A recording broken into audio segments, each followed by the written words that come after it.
तो अभी हम लोग देखने वाले हैं अपना ब्लड सप्लाई हम लोग देखेंगे इंटरनल जेनिटालिया का। तो ये अपना नेक्स्ट चैप्टर है।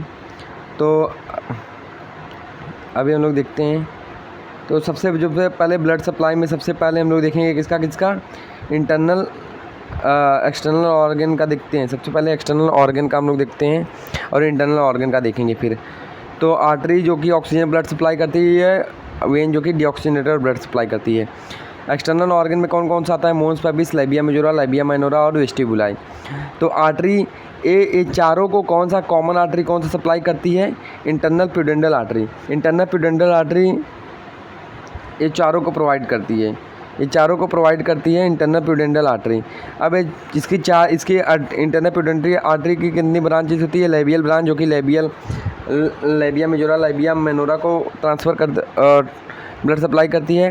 ट्रांसवर्स पेरिनियल आर्टरी जो कि ब्लड सप्लाई करती है वेस्टिबुला से। क्लिटरिस ब्रांच जो कि सप्लाई करती है क्लिटरिस को। डीप ब्रांच जो कि सप्लाई करती है पेरिनियम को। और डोर्सल प्यूडेंटल आर्टरी जो कि सप्लाई करती है यूरेथ्रा को। तो क्लिटरिस जो कि क्लिटोरिस को सप्लाई करती है। लैबियल जो कि लैबिया मेजोरा को सप्लाई करती है, लैबिया माइनोरा को सप्लाई करती है। उसके बाद डीप ब्रांच जो कि सप्लाई करती है पेल्विक फेसिया एंड पेरिनियम को। और डीप प्यूडेंटल आर्टरी जो कि सप्लाई करती है यूरेथ्रा को।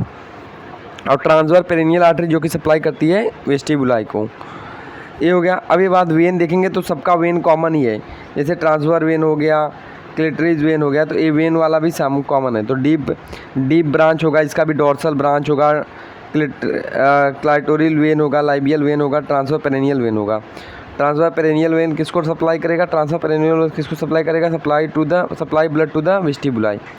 अब इंटरनल जेनिटालिया में देखेंगे तो वजाइना, यूट्रस, फैलोपियन ट्यूब और ओवरी आता है। तो वजाइना को जो लोअर 1/3 पार्ट होता है वजाइना को सप्लाई करता है इंटरनल प्यूडेंटल आर्टरी। मिडल 1/3 सप्लाई करता है अपना रेक्टल आर्टरी। और अपर 1/3 को सप्लाई करता है सर्वाइको वजाइनल ब्रांच। तो वजाइना के 3 पार्ट को डिवाइड किया गया है, अपर, लोअर और मिडल। मिडल को रेक्टल आर्टरी, लोअर को इंटरनल प्यूडेंटल आर्टरी और अपर को सर्वाइको वजाइनल ब्रांच। ये हो गया।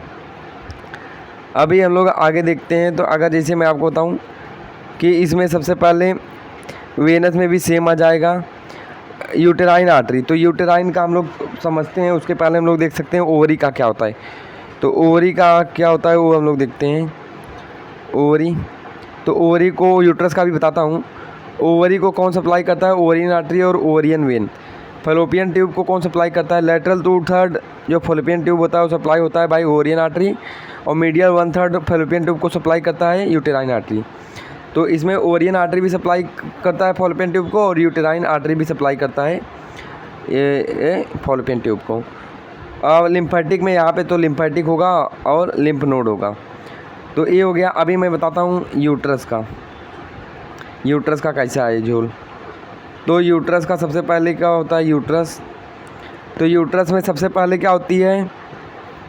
यहाँ पे होता है यूटेराइन आर्टरी।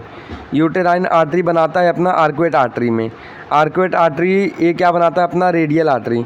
अब रेडियल आर्टरी, तो सबसे पहले यूटेराइन आर्टरी बनाएगा आर्कुएट आर्टरी रेडियल आर्टरी बनाएगा। रेडियल आर्टरी में डिवाइड होगा। तो रेडियल आर्टरी 2 पार्ट में डिवाइड होगा, एक तो बेसल आर्टरी में, एक तो स्पाइरल आर्टरी में। ये बेसल आर्टरी और स्पाइरल आर्टरी में डिवाइड होगा।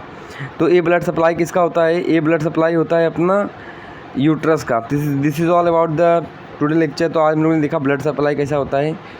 तो होप समझ में आया होगा। मिलते हैं नेक्स्ट लेक्चर में।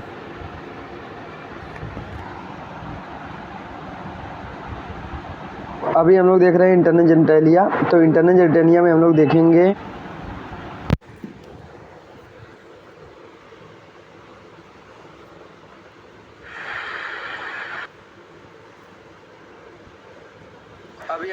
इंटरनल जेनिटालिया। तो इंटरनल जेनिटालिया में हम लोग देखेंगे इस